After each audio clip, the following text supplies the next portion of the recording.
আসসালামু আলাইকুম। কেমন আছেন সবাই? নিশ্চয়ই অনেক ভালো। আমি Abu Hanif one and one technical BD থেকে আপনাদের সবাইকে জানাচ্ছি প্রাণঢালা শুভেচ্ছা এবং স্বাগতম।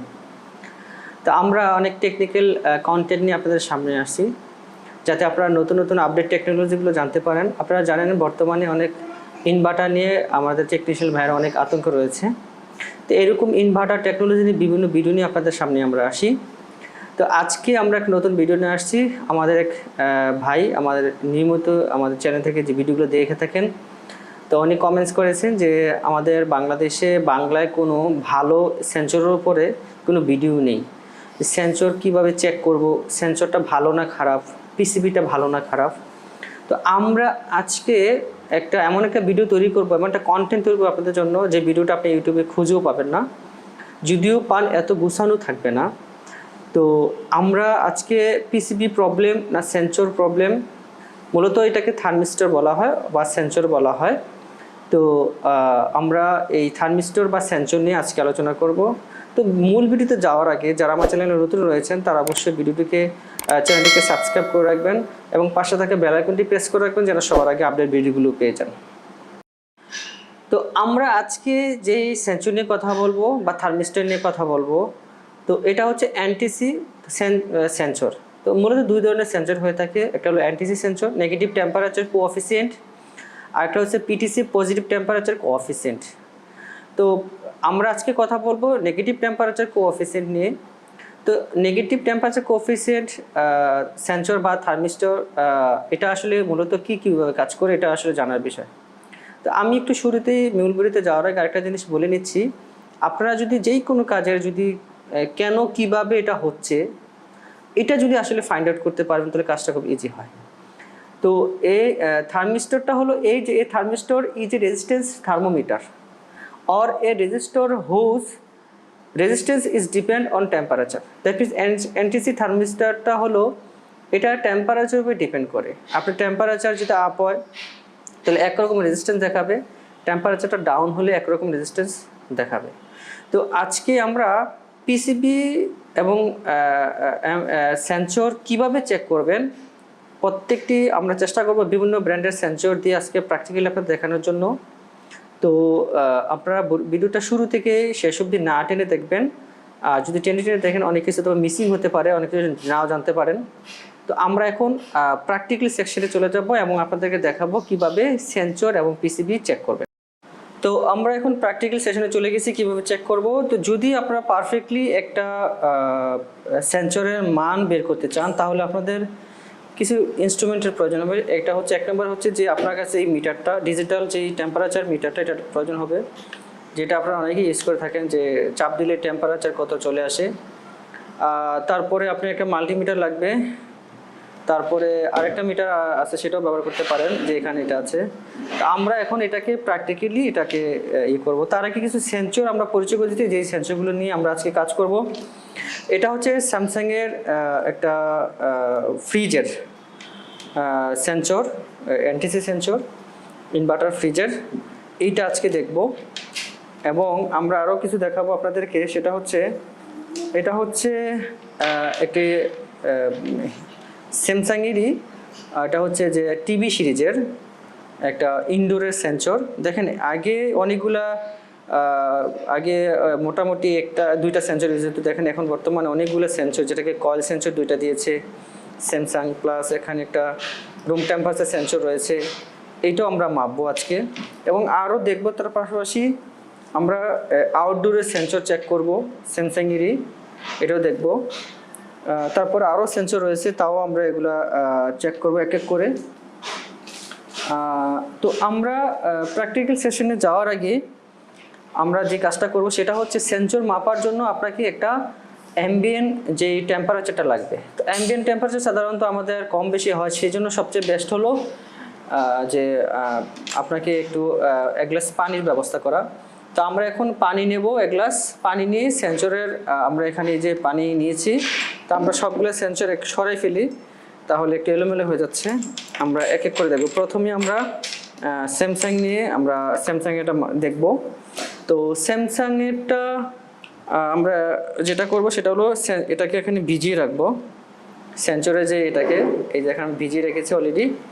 এবং আমি যে টেম্পারেচার, এটা যে মিটারটা আছে এই মিটারটাকে নিয়েছি, এখন আমি এটাকে অমসে, এই যে দেখেন অমসে রাখবো, এই যে অমসে রাখবো, এবং আমি এটাকে এখন দেখবো যে মিটারের টেম্পারেচার, পানি টেম্পারেচার কত আছে।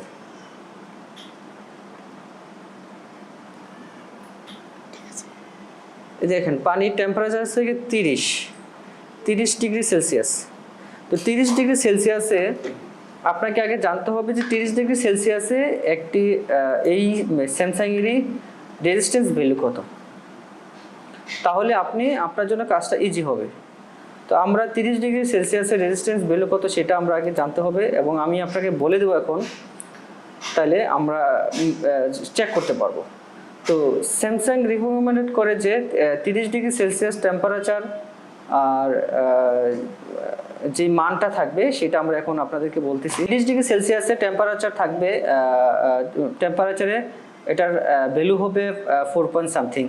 তো আমরা এটা দেখবো এখন 4 পয়েন্ট সামথিং হচ্ছে কি না। এটা আমি আপনাদেরকে একটু মিটারটা একটু ক্লিয়ারভাবে নিয়ে নিচ্ছি, তাহলে বুঝতে সুবিধা হবে। এই যে, তো এখন টেম্পারেচার 30 ডিগ্রি সেলসিয়াস, আমরা এখন মান চেক করব যেটা ঠিক আছে কিনা।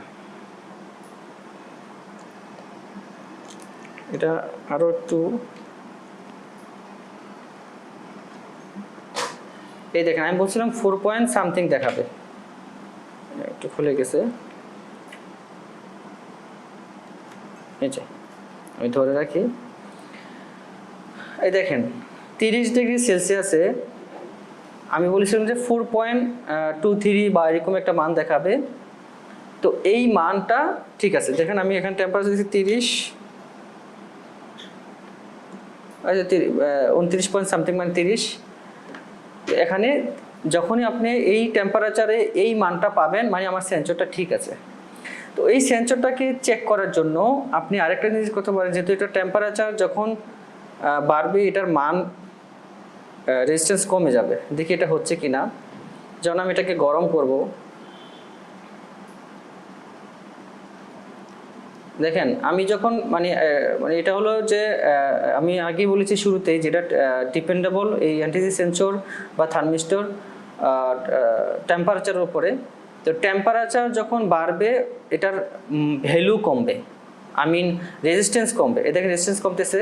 যখন আপনি এটাকে ছেড়ে দিবেন আবার এটাকে ঠান্ডা দিবেন, তখন যখন এটা ঠান্ডা পাবে আবার এটার মান বাড়বে। তো এই জন্য এটা হচ্ছে সঠিক পদ্ধতি যে আপনি একটা সেন্সর কিভাবে চেক করলেন।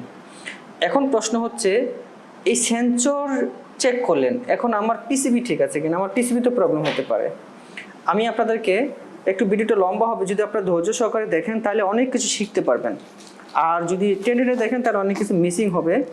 আমি শুরুতে বলেছি যে আপনি ভিডিওটা একটু লম্বা হয়ে যাবে, আপনাদের একটু ধৈর্য সহকারে দেখতে হবে। তো এখন হচ্ছে যে আমি তো টেম্পারেচার মান দেখলাম, কিন্তু আমার পিসিবি ঠিক আছে কিনা। তো আমি একটা স্যামসাংয়ের একটা পিসিবি আপনাদেরকে দেখাচ্ছি, সেটা হচ্ছে এই যে দেখেন স্যামসাংয়ের একটা পিসিবি, এই যে। তো এই পিসিবিতে দেখেন অনেকগুলো পোর্ট থাকে, হ্যাঁ। এটা হলো এখানে আপনার কি বলে ডিসপ্লে থেকে শুরু করে অনেক কিছু থাকে। তো আমরা অনেক ভিডিও করেছি, দেখেছেন আপনারা সফটওয়্যার দিয়ে কীভাবে চেক করে এই পিসিবিগুলো দেখেছেন। তো এইটা হচ্ছে এক্সটার্নাল সেন্সর, যেটাকে আমরা রুমের অ্যাম্বিয়েন্ট টেম্পারেচার সে রিড করে কত আছে, প্লাস এখানে বাইরের টেম্পারেচার সে দেখে হিউমিডিটি চেক করে এই সেন্সরের মাধ্যমে। এখানে আরও অনেকগুলো সেন্সরের পোর্ট রয়েছে। ধরুন আমি এটা নিয়ে কথা বলি, আমরা যারা কাজ করি, সার্কিট নিয়ে কাজ করি বা এক্সপার্ট ইঞ্জিনিয়ার রয়েছে, তারা সবাই জানি যে সেন্সর মূলত 5 ভোল্টে অপারেট হয়, 5 ভোল্টে অপারেট হয়। আপনি প্রথম অপশন হলো এখানে যখন লাইন দিবেন এখানে 5 ভোল্ট আসতেছে কিনা সেটা হলো একটা ইস্যু। যদি 5 ভোল্ট না আসে তাহলে পিসিবি ফল্ট। আচ্ছা, তারপরে সেন্সর আপনি চেক করলেন, আমি এতক্ষণ দেখালাম কীভাবে চেক করতে হয়। এখন প্রশ্ন হলো আরেকটা জিনিস আপনি কনফার্ম হওয়ার জন্য আরেকটা কাজ করতে পারেন, সেটা হচ্ছে যে প্রত্যেকটা কোম্পানি, যারা কোম্পানির হয়ে কাজ করে, এলজি হোক, স্যামসাং হোক, হিটাচি হোক, প্রত্যেকটা টেম্পারেচারের এগেনস্টে এক একটা থাকে, এক একটা ভোল্টেজ ভ্যালু থাকে। মনে করেন আপনি সেন্সরের পোর্টটা এখানে লাগিয়ে দিয়েছেন, মনে করেন এই সেন্সরটা এখানে লাগিয়ে দিয়েছেন, এই সেন্সরটা এখানে লাগিয়েছেন, এই পোর্টটা যদি এটার না, এখানে লাগালেন, লাগানোর পরে এই দুইটা যে অপশন রয়েছে, এই যে এখানে লাগালেন, এখানে দুইটা অপশন রয়েছে, এই যে এই দুইটা যে লাইন রয়েছে, একটা হলো গিয়া নেগেটিভ পজিটিভ। এই নেগেটিভ পজিটিভে যখন আপনি মিটার দিয়ে ধরবেন সেন্সর লাগানোর পরে, তখন এখানের কিন্তু এই ভোল্টেজ কিন্তু 5 ভোল্ট দেখাবে না, তখন এক একটা টেম্পারেচারের অনুযায়ী এক একটা ভ্যালু দেখাবে সেন্সরের, এবং সেই সাথে সাথে ভোল্টেজও কম বেশি হবে। ধরুন আমি যদি 30 ডিগ্রি সেলসিয়াসের কথা বলি, যদি 4.23 এটার রেজিস্ট্যান্স ভ্যালু দেখায়, তাহলে এটার ভোল্টেজ এখানে কত দেখাবে? এটার ভোল্টেজ দেখাবে 1.4 বা 1.5। তো এই জিনিসগুলো যদি আপনি জানেন, তাহলে কি হবে, আপনি 100% একটা সমস্যা সমাধান দিতে পারবেন এবং বুঝতে পারবেন।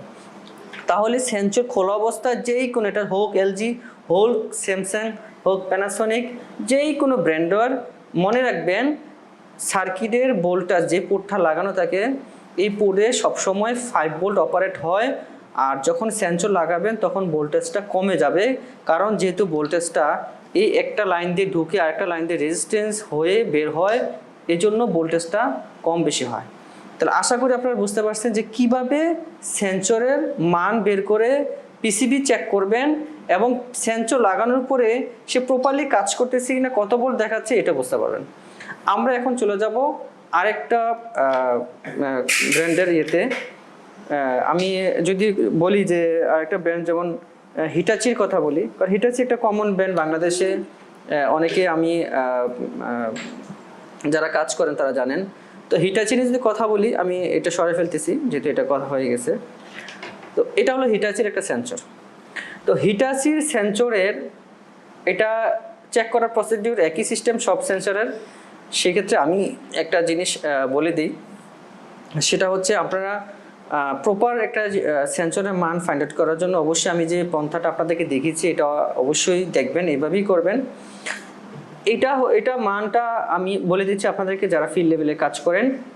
এটার টেম্পারেচারে কত থাকবে এটা আমি আপনাদেরকে বলে দিচ্ছি। যদি টেম্পারেচার যদি হয় 30 ডিগ্রি সেলসিয়াস, যদি হয় 30 ডিগ্রি সেলসিয়াস, তাহলে 1.5K বা কিলো ওহমস রেজিস্ট্যান্স দেখাবে। আমি যদি যদি কম বেশি হয়, এটা যে কোনো ব্র্যান্ডের হোক, যদি কম বা বেশি হয় তাহলেই সেন্সরটা খারাপ।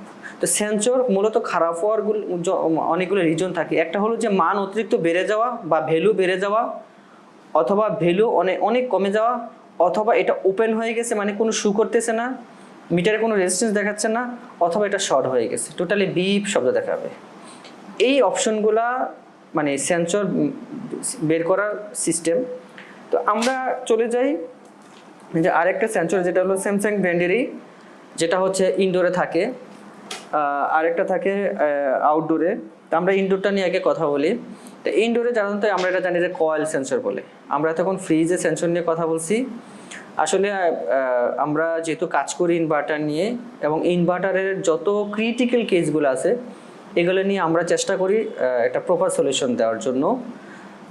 এবং এই সব ডাটাগুলো আমরা অবশ্যই আমাদের, কারণ একটা ডকুমেন্টারি রাখতে হয়, না হলে আমরা ফিল্ড লেভেলে কাজ করতে আমাদের অসুবিধা হয়। এটা আমি কেন, যে কেউ এটা করে, তো এটা হচ্ছে আপনারাও সেটা করবেন।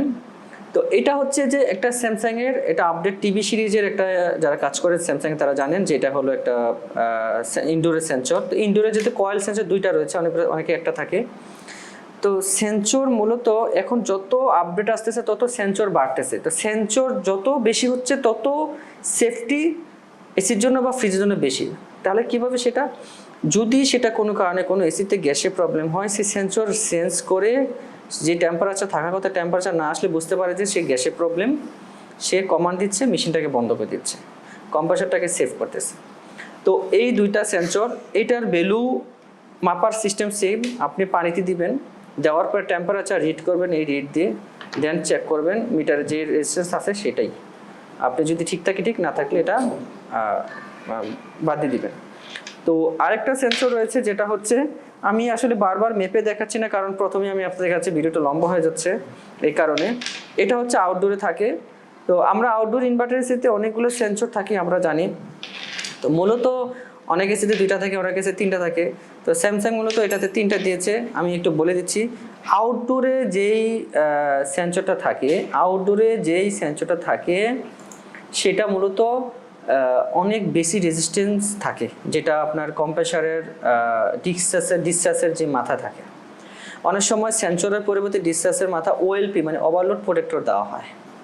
তো এক এক কোম্পানি তাদের পিসিবি ডিজাইন অনুযায়ী একইভাবে কাজ করে, এটা nothing fact by the way.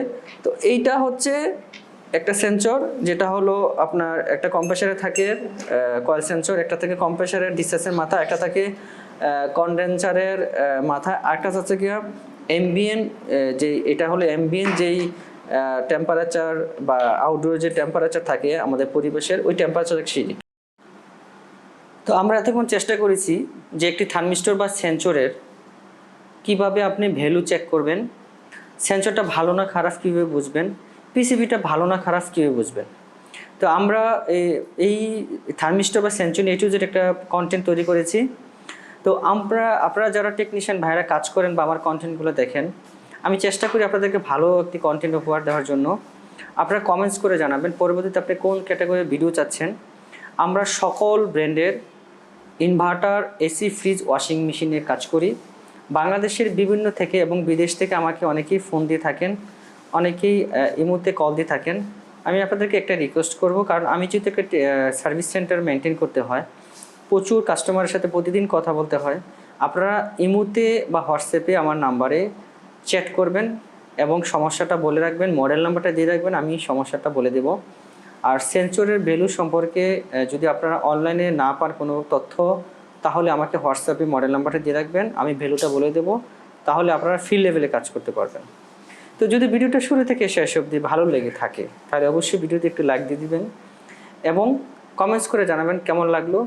আমি পরবর্তীতে নতুন নতুন ভিডিও নিয়ে আপনাদের সামনে আবার হাজির হব। সে পর্যন্ত সবাই ভালো থাকেন, সুস্থ থাকেন। আসসালামু আলাইকুম ওয়া রাহমাতুল্লাহি ওয়া বারাকাতুহু।